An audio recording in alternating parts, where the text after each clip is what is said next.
Gilda. Meredith Kennedy, Waganakising. I know what you're all thinking.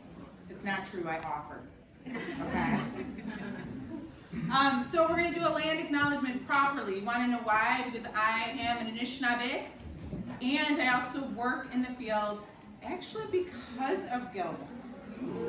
So, beyond land acknowledgements right there, people, which is a lesson you all need to take in. Yes? Yes. Yes. All right, so we begin this program by stating that we are on the land of which we are still sitting was taken from original residents, Anishinaabe, of Michigami, Michigan, often through deceptive, violent means, aka genocide.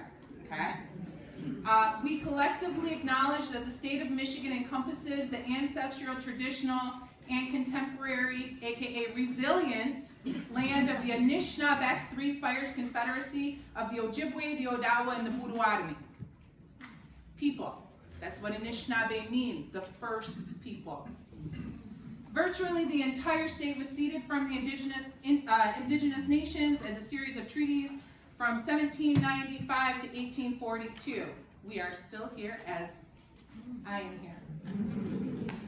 We have the Michigan League for Public Policy, recognize, support, and advocate for the sovereignty of Michigan's 12 federally recognized, 2 state recognized from tribal, that would be Grand River, and that would be Burke Lake, that you all need to support for federal recognition next, followed by Maple Bay, Swan Creek, Snake Lake. As Indian nations, as well as those communities working to gain federal recognition and historic indigenous status in Michigan. So I want to say Ani Boju to all of my indigenous relatives if you are here. I do know that you all should support the lady back by the desserts. I'm a fat girl, that's where I went first. She's also Anishinaabe. She is an Odawa. And so I want to thank you all for being here and let you know that what you first thought was not the thought I offered. Any questions?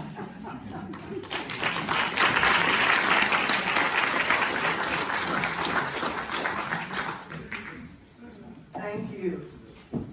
Welcome everyone to Michigan's Next Chapter. We are so pleased that you're here to celebrate the Michigan League for Public Policy's 110th anniversary, and of course, to celebrate the incredible contributions of Gilda Jacobs.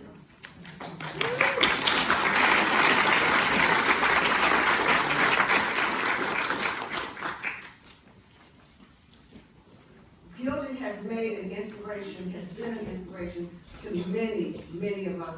And I'm sure many of you in this room have looked to her for mentorship, leadership, and friendship through the years. And I know many of you have been part of the League's work, some of you for decades. I'm one of them. Your commitment to building a stronger Michigan for kids, families, workers, and communities has made such a difference. Our program tonight celebrates where we've been, but also celebrates where Michigan is going. We're at a crucial moment in history, a moment full of change and a moment full of opportunity. We in this room can look back at the progress we've made together. And we have come a long way, but there is much work ahead, and we want to create the changes that will ensure that all Michiganders can thrive. The first person I'd like to introduce tonight is someone who knows a lot about change and new chapters. I met Monique Stanton in 2014 when both of us were recipients of the Shining Light Regional Awards. I won the Eleanor Josiah's Unsung Hero Award, and Monique won the Dave Bing Future Leader Award. How right they were, because here she is, beginning a new professional journey. Please join me in welcoming Monique Stanton, the new President and CEO of the Michigan League for Public Policy.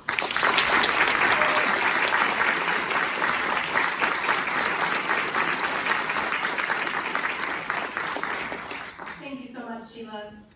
Good evening, and thank you for being a part of this special night. I first would like to thank our board for their time and commitment to the League and to our work on behalf of Michigan's children and families. I also want to thank our staff for the countless hours they've spent putting together this evening. The volunteer volunteers who founded the League in 1912 saw a need for systematic change. They saw around them governments rife with corruption, prisons and asylums that were little more than holding pens, factories with deplorable conditions, and a society with extreme income inequality. We've come a long way, even though some days it doesn't feel like it. Because of the League and its champions, we saw a brighter chapter than before. We saw the end of child labor in Michigan and the beginning of better working conditions and fair wages. We saw the improvements to the archaic institutions that housed neglected children, people with mental illness, and people who had committed crimes. And we saw the development of a statewide system to help Michiganders who were struggling. True progress was made because of those dedicated reformers. But not all Michiganders were included in that progress. Throughout the 20th century and today, Black and brown people, Indigenous people, the LGBT community, immigrants, and women have been intentionally written out of those chapters of prosperity and justice. Their stories, their voices, their struggles have been pushed to the margins of the page, while those who have benefited from a culture of whiteness wrote the narrative. So while the League can take great pride in the progress we've made as an organization and a state, we also must make sure that Michigan's chapter looks different. We're working very intentionally as an organization toward making sure all Michiganders have a part in writing the next chapter of our history. Today, we can stay rooted in the values of those first volunteers back in 1912, while recognizing the failures of our system. Because while so much has changed, there's much to be taken down and rebuilt today. All of you are here today because of those values. You care about the people of Michigan, you love your state, and you understand that even as we gather today and celebrate tonight, there are more than 86,000 Michiganders who fear eviction from their homes this evening. There are 1.5 million households that cannot afford their basic needs, and 8,000 people who have been recently paroled and who are struggling to find community and work. And the income inequality that we see today is even more extreme than the Gilded Age, shortly before our organization was founded. We know that the solutions to these problems lie in public policy, and because of your support of the League's work, we're able to use data, community voice to advocate for those solutions. And all of you in this room are working to strengthen our state every day, whether through lawmaking, journalism, philanthropy, medicine, teaching, grassroots advocacy.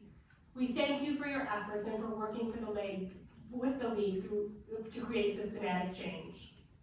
We also want to thank, of course, our guest of honor, Gilda, for all that she has done for Michigan and the League. But I think it's especially important to note her ability to make public policy so human, but sometimes it doesn't feel like it. As a county commissioner, a state representative, a state senator, Gilda was always known for her ability to listen to her constituents and understand their stories. She took each one to heart, making real policy change to improve people's lives. She is a tireless in her efforts for all of Michiganders. As Gilda and I got to know one another during the time before she retired, it became clear to me that Gilda consistently listens to everyone. Community members struggling to make ends meet, lawmakers who both agree and disagree with her views, statewide leaders, foundations. There isn't someone that she's willing to connect with. She is always willing to give one of our most precious resources, our time.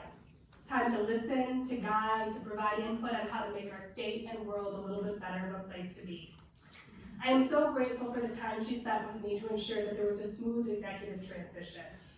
I look forward to building on her legacy and the legacy of so many other League leaders like her, like Sharon Parks and Ann Marston and the late Beverly McDonald. These were all women who ushered us into the 21st century and helped make Michigan a better and more equitable place. At the League's 50th anniversary in 1962, social justice activist Robert McRae said, "The League must be the voice of the voiceless in Michigan. It called to this task by its charter, and I hope by its conscience as well. It must not falter. Neither must it fail in the task to which it has set its hand."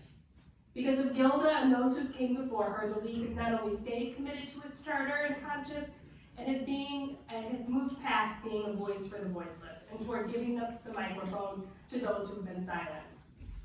All of our voices will be included as we shape the next chapter of Michigan's future. I want to thank you for continued support of the League, and I would now like to welcome Kyle Caldwell, President and CEO of the Council of Michigan Foundations.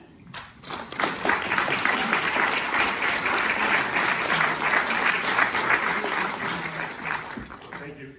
This is quite an honor, not only to speak on behalf of the Council of Michigan Foundations, but to be with the illustrious group that I've had a chance to sit with today.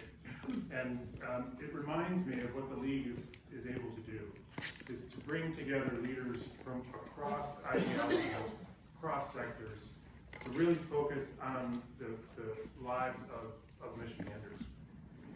And so for more than a century, the Michigan League for Public Policy has served as a trusted source for information and a leading voice for developing good policies for Michigan's children, Michigan's families, and our communities.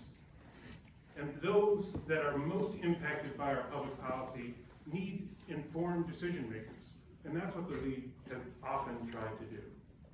The League knows that without the engagement of the public, it's not possible to create good public policy for communities across our state.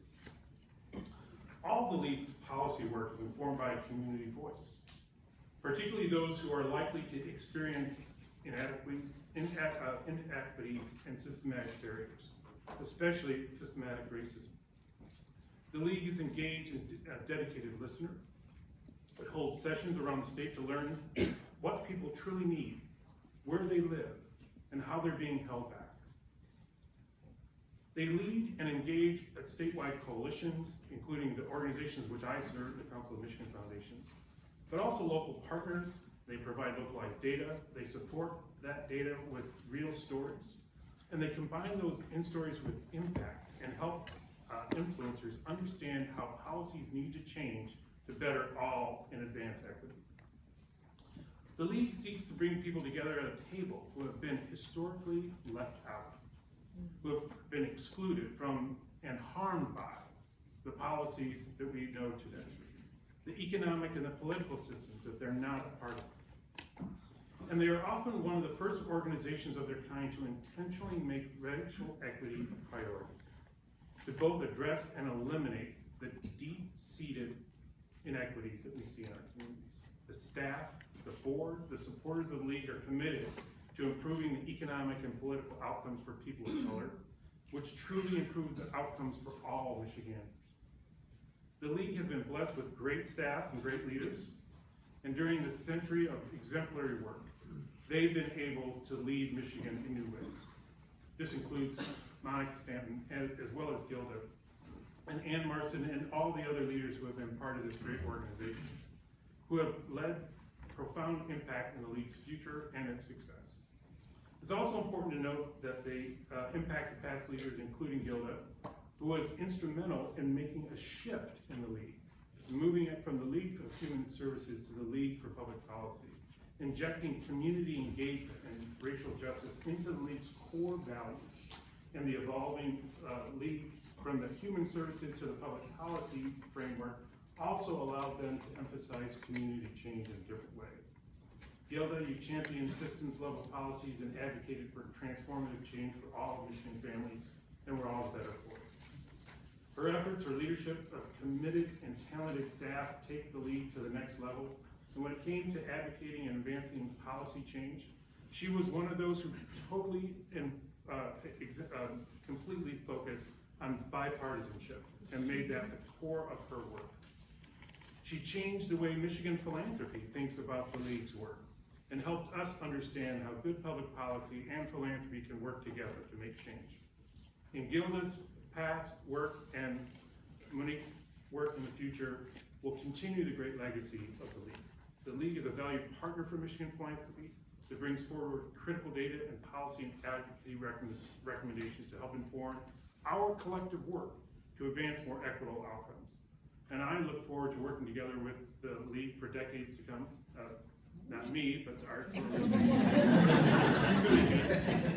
And most of all, we're grateful for this century of exemplary leadership and advocacy the League has advanced for Michigan. We all know that all of us will be here for the League, and we are greatly grateful for their exemplary leadership. So thank you.